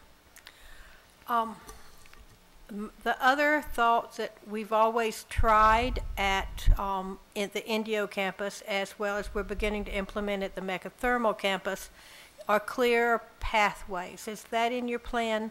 That our students come to school, and not only are they first-generation students in college, they're often the first generation that graduated from high school. There really is no one to ask.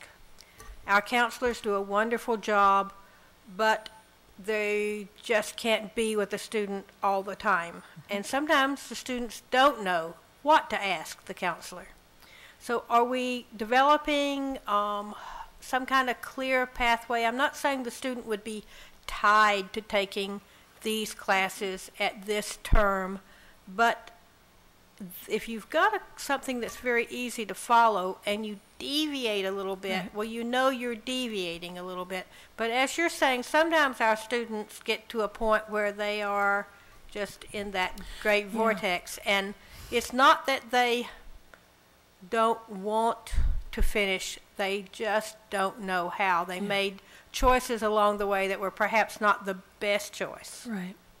Yeah, and it's a great question, and I kind of reflect back on my own experience. I was that student. Many of us in this room were that student. That's why I can say this. And even as an adult, when I decide I'm going to go somewhere and I don't know how to get there, I go get a map, because the map leads the way. And so in a lot of ways, we have opportunities to give our students maps. Maps, yes. And so we're working on those things. I was talking with John Jaramillo this morning about doing, he's taken the initiative to do some sequencing in the CTE program so that students can have some projection in terms of what to expect.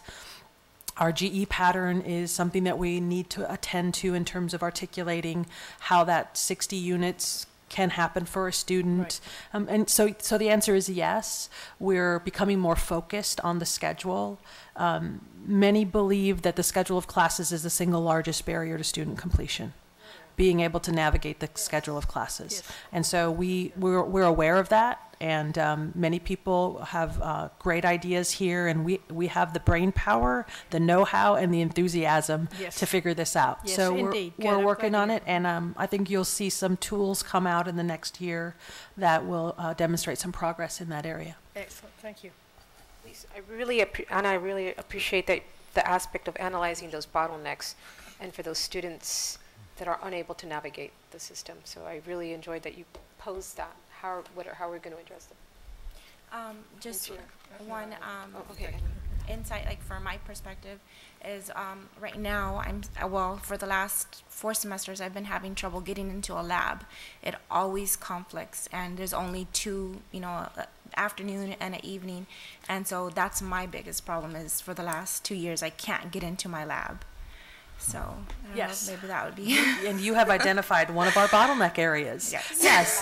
The lab classes are difficult to get into, and our sciences in general are difficult to get into for students who are either seeking a general education lab or are STEM majors. And so, you heard me talk a little bit more about this earlier this week about my concerns about that. So those are the areas that, when I say we're going to need more faculty to make this happen, those are the things that we're going to be talking about, is how do we bring new faculty on board? How do we recruit faculty that are going to help us get those classes more available to students like you, who are just waiting for the last couple. It's like 1 unit. Yeah.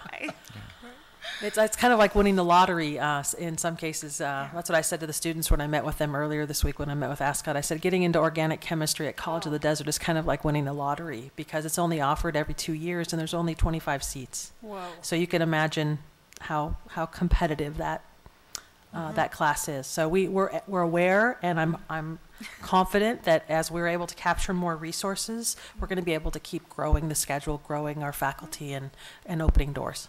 So did I hear wet lab? Did you? That's the next presentation. Yes. Oh, okay. Thank you. You had another? Okay. Me? Yeah, do you have I do want to say I'm impressed. Mm-hmm. I've sat on the board for a number of years now and heard a number of ideas presented along these lines, and I was out there in the audience for many years, and I'm really impressed with how the grasp, the way you're looking at this entire picture, looking at the bottlenecks, looking at making Indio campus a center. I mean, there's so many elements that you have brought into play here to take us forward in a very short period of time, potentially, and I think it's quite impressive, and you should be very proud. Thank you. Thank you. I wanted to also add that we were talking about the growth this year and what's possible and how other districts are spiraling down and leaving money on the table. When we look into next year, we see the same thing. And so since we see that, that's why we're so optimistic about what resources are going to be available if we develop a way so that we can really grow and do it in a smart way that serves our students. So it is exciting, as Anna said, you do typically it's 3%, 2% of growth. These windows come along sometimes, and so we really want to take advantage of this window because it may not be back, for some time.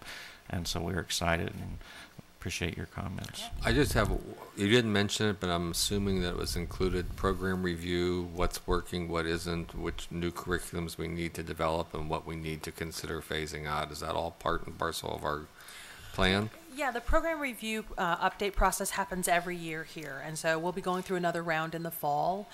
We certainly look at that data in terms of helping guide us in our faculty prioritization processes, in terms of our schedule growth, and so we're also now really focused on organizing the data that perhaps has not been as available, and that's that data about the front end where what is it that students have left. Right? So a year ago, or maybe about 8 months ago, our research office under Dr. Neary's leadership did an audit of students who had taken all of what we call the Golden Four, right? You'll hear that term, poli-sci, speech, math, and English, and had completed, I think at that point, 45 units. They did an audit and they found 350 students who fit that category and figured out what they had left, and we added those classes, called those students and said, get through. And they did. So it's that piece of information that we really haven't had as well, as organized as well. And we're really trying to focus on how do we figure out what students who are currently in the pipeline need so that we can schedule those classes, get them through, and then open that front door. Right. And so we really are working hard to try to quantify something that has been mostly qualitative. It's been mostly word of mouth, what the counselors hear, and so now we're hoping to actually translate that into some more meaty data for the faculty to consider. Good. Yeah. Thank you. Back to the Indio situation. I'm really happy with how you're building there. We are fortunate in Indio that we've been building that relationship for years. We have been, before we had that nice facility that we worked with the county on Monroe Street, we had schools, we had classes in K-12 classrooms, in churches, even when we had the Monroe Street thing, we had them, okay? I mean, we really thought outside the box on places to offer classes. But that built College of the Desert's reputation in Indio. It became the tradition. So this is the next step, and it's a good step. It'll elevate us and elevate the opportunity for those students that live in the community there. And it's just easier sometimes to go to a class that's closer to your house or closer to work. So I'm really happy. This really sounds like a good plan. Okay. Yeah, I took advantage of throwing up the NDO schematic because we're moving into the second phase of the bottom portion, which was supposed to be 100% retail. And because we've had such success with the programming, we met with the city of Indio to say, can we finagle a bit with you? Can we change our agreement with you because we need more space? We need more space to get to center status. We need more space for students because we're about 90% full as far as optimization of utilization of the facility. So they were kind enough to agree to cut down that requirement. And so we actually have a schematic up there that was prepared by Max folks over the week. And we actually are showing an additional classroom. So we have 2 prime retail spaces that will face Oasis Street. We have a bookstore for students that we know is needed there towards the back, which will also count towards that retail space. And then we have the classroom that is closest to the additional, the breezeway, which faces our other classrooms. So again, when things happen, it's the perfect storm. Take advantage of it, see what we can do, make the space, because that also will gain more students through that facility, which will get us to center status, more funding, and a good result. Very good. Yeah, so in closing, I'll just take the opportunity to tell you what you probably already know, and that is that this building in the past couple of weeks has just been packed with students, and our counselors and our admissions and records staff and our financial aid staff have been working so hard to help students get processed.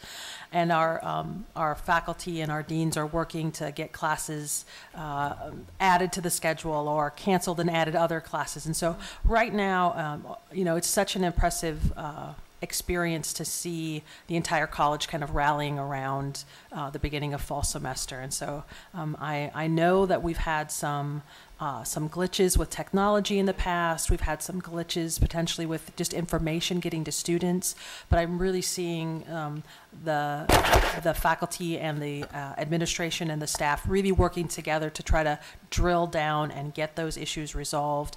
And I see a really bright future in terms of our processes moving forward and streamlining those processes and so that students have an opportunity to navigate that process much more quickly and much more confidently. So everybody on campus deserves a lot of thanks for their work over the last couple of weeks, and it's going to be exciting. It's going to be an exciting fall. We will have more students at College of the Desert than we've ever had in our history. So that's always that's an exciting place to be. Thank you. Thank you. Thank you very much.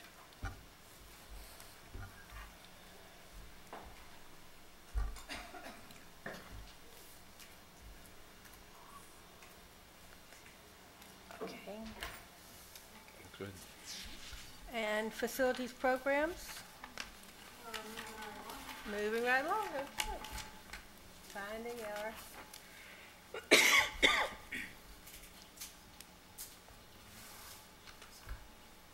No.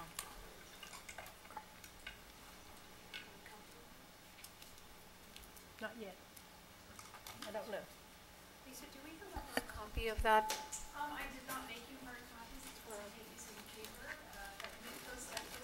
It's on the website? Yeah, it's not there yet, but it will be there tomorrow morning. Thank you. For those maybe in the audience that want to get a copy of the capital facilities report as well. Okay, Matt. Come on up.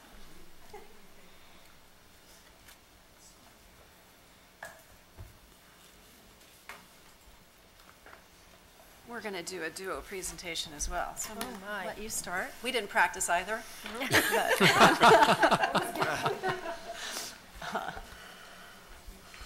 Okay, I'm going to talk about some of the projects that are in construction right now. We have very few, obviously, because we're coming to the conclusion of the bond program. But right now we have the athletics facility, which is tennis court portion of it is in construction right now. The gym has been completed along with the kinesiology building, and they are actually using the facilities now. Mm-hmm. And if you went past here, you can see that the tennis courts are now under construction. We're doing the soils compaction at this point. Here's some pictures of the inside of the gymnasium, and you can see the grounds of the tennis court area there to the right. This is Applied Sciences building. It's near completion. It is due to complete November of this year. It's actually ahead of schedule. We may deliver the project actually ahead of time. So right now, if you go over there, the construction fencing has been removed, and landscaping efforts are now going to take place. Here's some of the pictures of the inside and exterior of the building, showing some of the shading strategies there on the windows, and then some of the interior spaces are included there. I guess it's me. So as we talk about our facilities, it's nice to, I mean, we see the change and the wonderful expansion, larger spaces, beautiful classrooms, the evolution of our facility, and all made possible with our bond program.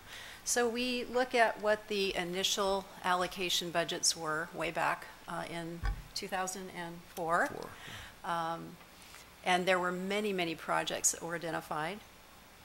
And then we look today and we have our current projects, and that list, as we've seen over the past year, we've seen it come to fruition, and we see our facilities being turned over and students utilizing them, and it's a beautiful sight. But we're coming to the end of our existing projects, current projects. I think at our last board meeting, or a board meeting in June, we kind of reviewed where we were, and we celebrated that we spent more than, we had additional funding. We actually spent more on our facilities than was our bond program. So if we look at this is, again, very, very small, but I can tell you that this takes a look at what's left. So everything that we have sticks in the ground today, and the monies that we are budgeting forward with redevelopment, with capital, and with our existing bond programs, we have about $82.5 million left to allocate. It's a lot of money, but it goes fast. So you're going to get sick of these presentations, because I'm going to come back to you time and time again, because it's really important to make very, very wise choices when we're coming to the end of the existing bond program. Yes. Does that $82 million include the bond money that did not have a timeline on it? Yes, it's everything that we know. So the existing programs that we have today, finishing up those programs, and then looking at any interest that we'd earn, any redevelopment monies that we project in the time period that we would want to build, which is in the next 2 to 3 years. So that 82.5, and again, it's throwing spaghetti on a wall. It's not a real number, but it's close enough that it's the number, the target that we'd be looking at to allocate money. So what do we have left to do? That's the question, our future projects. As you see, and these are in no priority order, they're in alphabetical order. We have the Central Campus redevelopment, the East Valley Mechathermal Campus, a West Valley Desert Hot Springs campus, or a facility, and then a West Valley Palm Springs campus.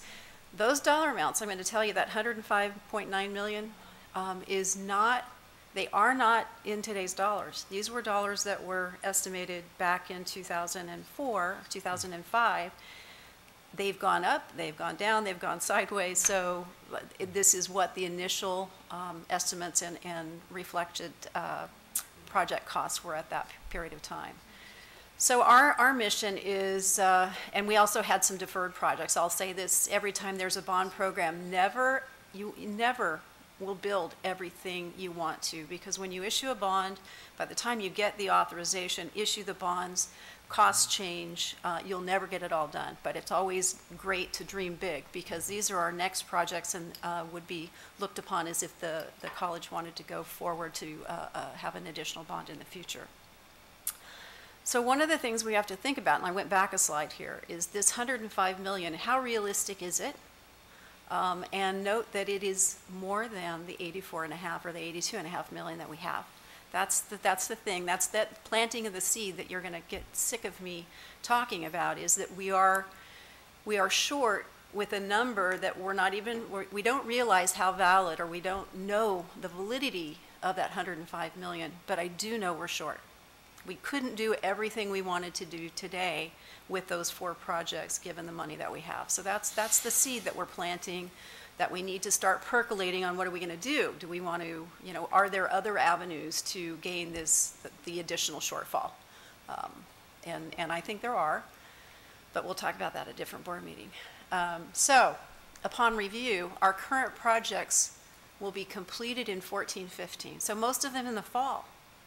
So what does that do? And are we going to lose the momentum of building this college? We've just heard a wonderful presentation about our students and the growth that's going to come. So I'm going to encourage you to continue this growth in the facility side as well. We need to have attractive space for our students to come. So we have to think about where are we going and where are we going to build. We've just learned that our Indio facility has been more successful than could ever imagine. And did it start out that way? Did we think we were going to be, I think the original estimate was about 70% occupied in the second year. And we are over 90% in the first year. And mind you, I'll remind you that the campus just opened in February this past year, 2014.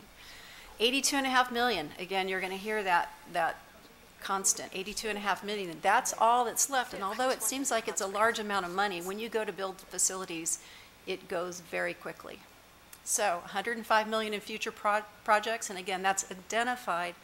Identified meaning that was a number that was estimated back in 2004 and is no longer valid. So it includes those items again: Central Campus, East Valley, West Valley, Desert Hot Springs, and West Valley Palm Springs. So recommendations, where do we go from here?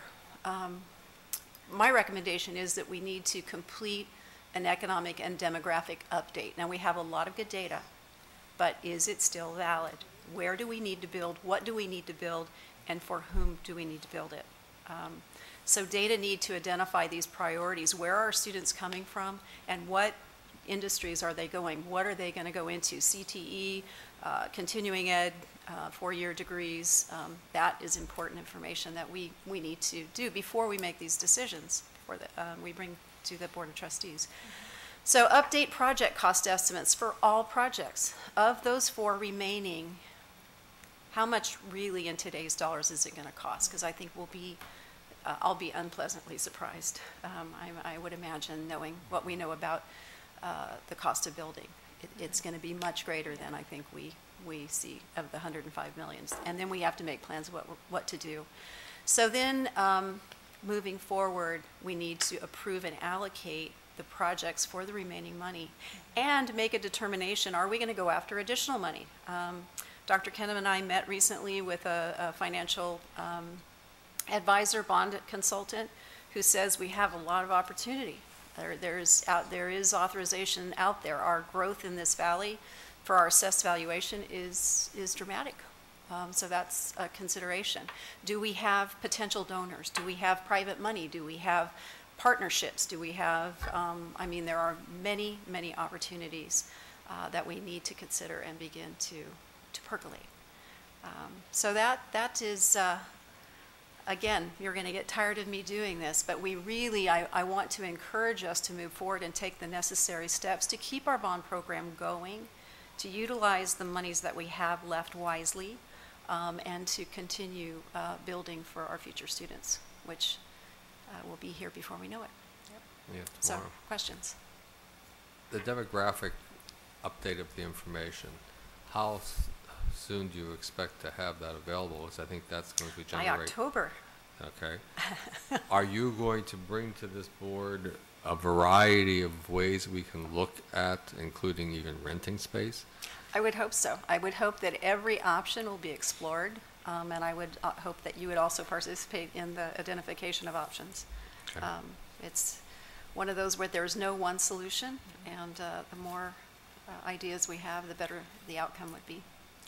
We have, not to bring up a sore topic or be specific, but we have a central campus core that's fairly empty. That, you know, well, there's a couple buildings that aren't being used right now, aren't there? There are. There are. I have one that's only partially used. We have had various activities scheduled for those, and some of us have participated in countless hours of meetings with regard to them, and there they still sit. But I could have paid you to say this because that leads me into my next. you didn't, though. I I'll did expect not, a check yeah. in the mail.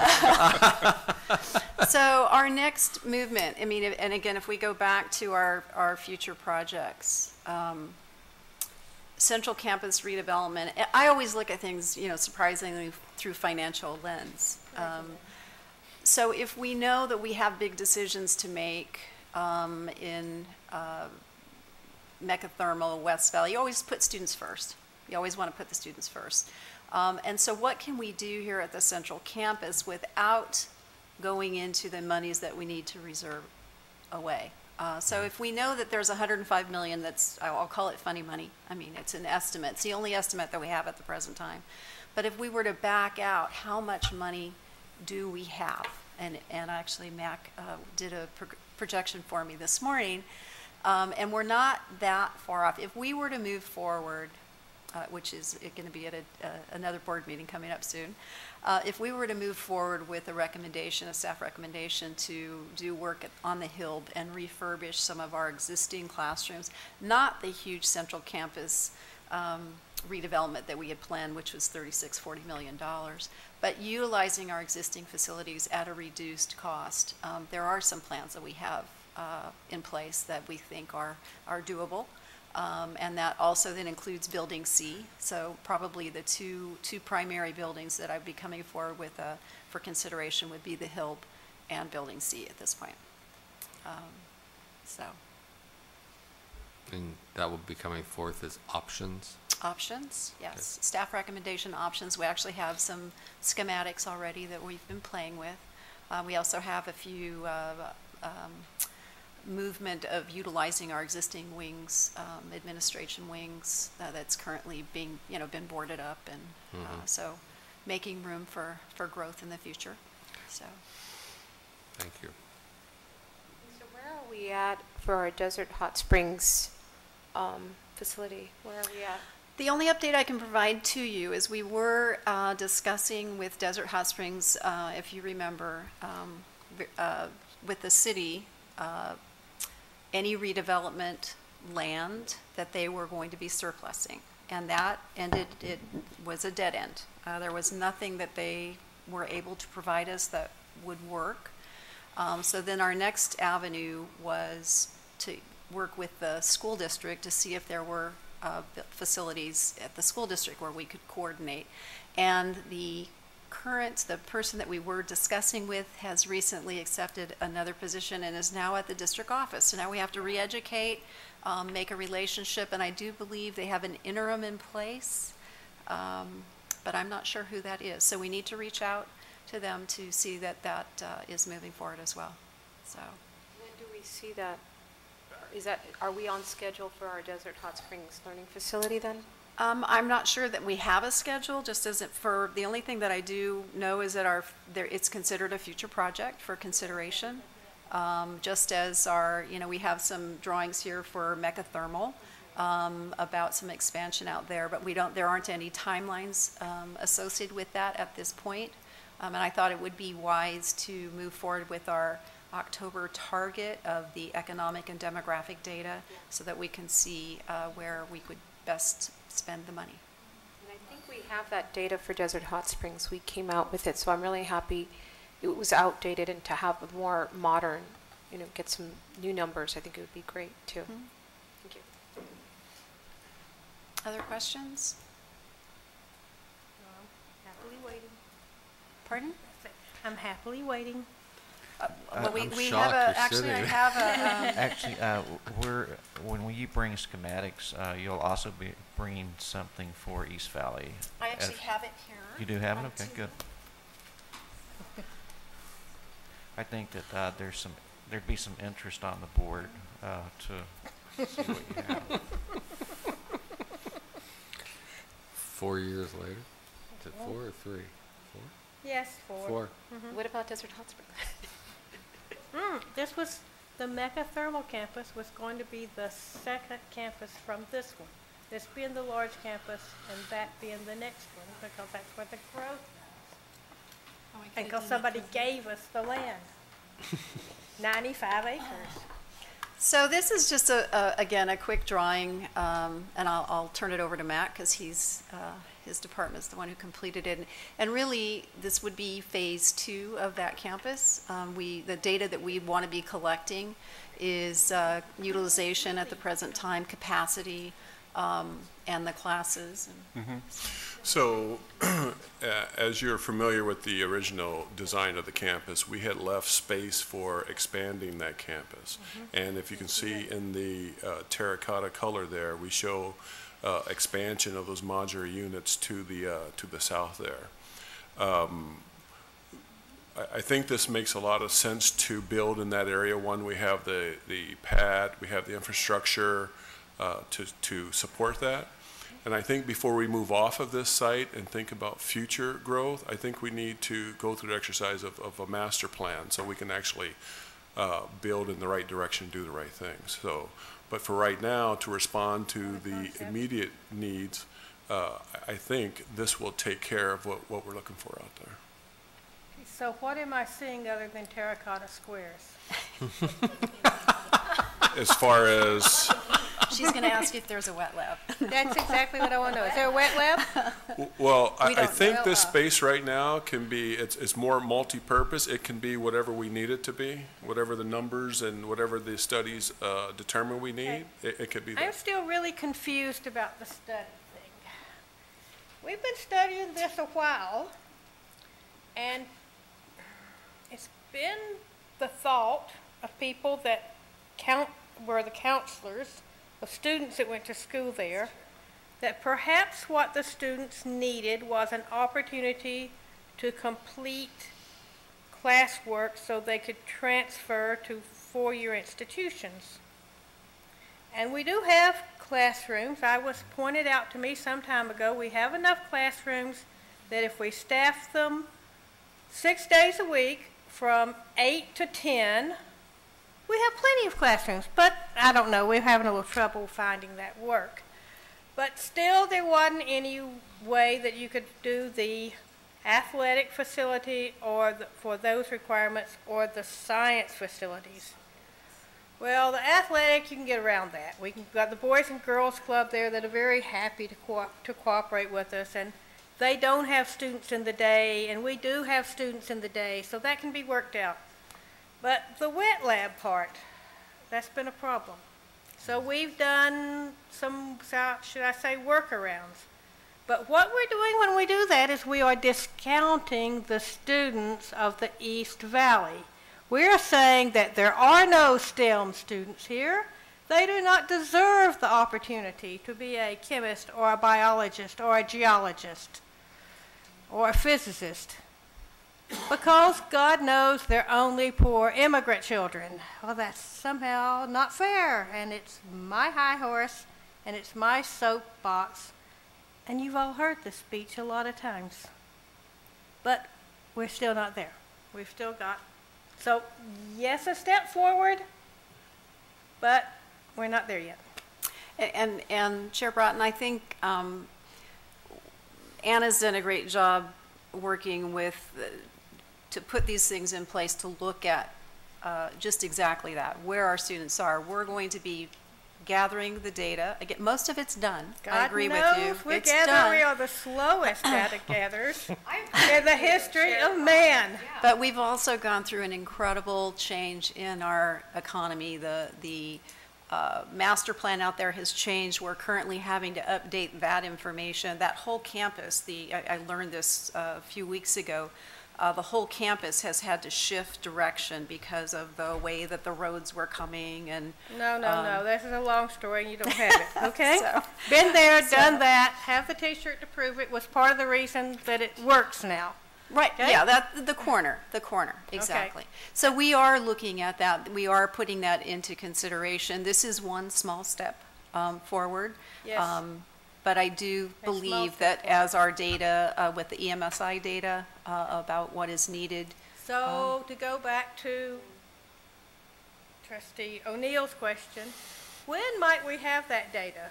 I'm saying the Is end this of October. Is this another group where we're going to study the Salton Sea since I moved here from in We 1975? Or are we still going to be studying the data for the East Valley when Carly's sitting on this board? Absolutely not. Well, you probably will be, but we'll be making many decisions prior to that. So the information we have currently, the MSI data is available to us now, and that's just a matter of extracting that and including it with what we have. So that includes West Valley. We'll be looking at West Valley the same way. And again, with the growth of the students that we have and the opportunity. West Valley, Desert Hot Springs, or you're meeting Palm Springs? Thank you. All of it. When we talk about a master plan. A master plan. Master plan. I would have thought that we would have been able to figure out this master plan with a little bit less work, because I'm not looking at the big picture. The real big picture is way more complicated. Okay? I'm talking about this little narrow slice. You don't think I'm going to be happy just because we can actually get students in the door from high school and out the door going on to be a STEM student or to whatever they choose. You know, our points, we're opening doors. Yeah. Or we're just opening one little bitty door, but not very wide. Okay? We owe more than that. But the big picture is still out there. There's a lot there. I'll go for study and thoughts and figuring out how we're going to pay for that.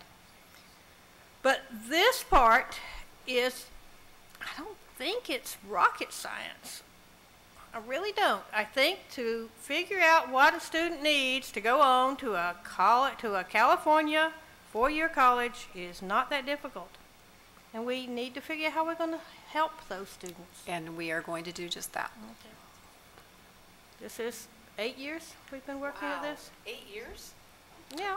Well, I know 4 years ago this month, or next month, we were promised that there'd be another, that one of those terracotta modules was going to be there by spring. Mm-hmm. Because as I think I saw Scott in the back. We had a meeting out there 4 years ago for the initial welcome back for Upward Bound, right? And we had seemed like a couple hundred students and staff and the mayor of Coachella and myself and a few other trustees crammed into a room. I thought we were going to die. It was about 140 degrees and everybody's nodding. I see all the heads nodding. This, you know, we said they need space. They need a space to have a meeting. And I just wanted you to be aware of our frustration. Absolutely. 4 years later. We're still talking about this space. I've been here. We're not building the Taj Mahal. We're building a little building. That's right. We're talking about buildings that are honestly prefabs that we stuccoed. Okay. Now we're really loose on this. They don't have to be prefabs. God knows we've had bad experiences, and you made it come through and work anyway because we went through bankruptcies and all kinds of really terrible situations, but it's worked. So there's lots of ways. Thank you very much, because I've had that education on how that there's other ways we can still make a nice building that matches. Yes. Okay? Absolutely. But there is a little frustration on the part of myself and on the part of my constituents who are always saying, but we still have to go to the main campus. Now they can go to Indio, but as you said, we took the space, the very same space at the Monroe campus and moved it over to our new building. The difference is the classrooms are actually better designed to be classrooms than what we need. And many more of them. There was great expansion. So, you know, but truly we proposed that building replace the other building. And that just do a better job at it because the footage was used better. So this was the campus that was to be the campus, and the Indio campus was the campus that was to be the support because it's between this campus and this campus. Well, the tail's wagging the dog, and we're still wishing we had a wet lab and some meeting space. Well, you're going to have, I mean, as far as wet lab and meeting space for certain. Wet lab, I'm not certain because I don't know the data, so I need to look at that to see what the classrooms and working with student success and research about what it is, those programs, so that we can offer the best offering for the kids or the students out there as far as what they're going to need to move what they do, whether it's Eleanor, CTE. you need a wet lab to go to graduate? Yes. Didn't I hear that? Yes, I do. Yes, you do. Okay. I believe it's a pretty common requirement unless you want to be in this set of majors. Well, if that's what we decide, then we have made choices for our students. I'm a biologist. I would have been really not a happy person if I hadn't gotten to take classes at my community college that had a wet lab. So I could go on to a 4-year college. Otherwise, I could have been an accountant. That would be sad. I wouldn't be a good accountant. You people would have to hear me yell all the time. So anyway, that's just my little, very low-key. And I appreciate your comments. And October will be here, and we will be bringing some staff, full staff recommendations for consideration. So, thank you. Okay. All right. Any other questions? Thank you. Thank you, Lisa. It took several years of this very same meltdown. Am I going to look together. forward to that? Yes, you are, because we did this same, I mean, we got a septic tank eventually. Educational centers? Or was that it? Was that our educational center presentation? Yeah, the educational centers, I can tell you, I kind of jumped into it early. It really had to do with the Indio and that second phase of Indio, which was the retail piece. On this board agenda, we actually approved a commercial broker, and they are busy as we speak getting that space filled. So and the bookstore, my understanding is we are moving forward with the bookstore. Follett has been a wonderful partner. Oh, good. And they anticipate opening sometime in the fall. So it's going to be a fast, as far as the classroom goes, the classroom's going to take longer. As we know, DSA ties our hands, and it does take a bit of time, unfortunately. But it is. But it is in a building they approved, so it should make it easier. It is, but they didn't approve that side of it. That's a whole nother. Okay, Because so it was originally. It's just like it's a building we built, but that part didn't come under there. Because it was retail. It was originally designed for retail, so the DSA space. Yeah, I think no Applebee's. I don't think it's large We enough. don't have a grease trap, so any big restaurant type. But there are many, many interested parties, I can tell you that. We've been very pleased with the activity that we've had. So it looks like it's going to be a successful. Excellent. So, Palm Desert campus, that was. I have another question. Are there going to be RFPs for the public and small business Palm owners? Desert Is campus. that still in place, come or back who in do the they next contact? I think presentation. this is something Actually, for our community. This is a community. On the board agenda this evening, or this afternoon, we approved, or the Board of Trustees approved Lee and Associates. So the contact information is Maggie Montez, and we're having banners that'll be placed on the facility itself for So we contact support local information. businesses Yes. in that area. I think that's really Absolutely. great that COD can partner with the local businesses and create these great opportunities. Thank you. Okay, so does that conclude our study session? Okay, are there any other questions? Do we need to go back to closed session? I don't believe so. I think we concluded our business and questions there. Okay, hearing no objections, this meeting is adjourned at 2:55.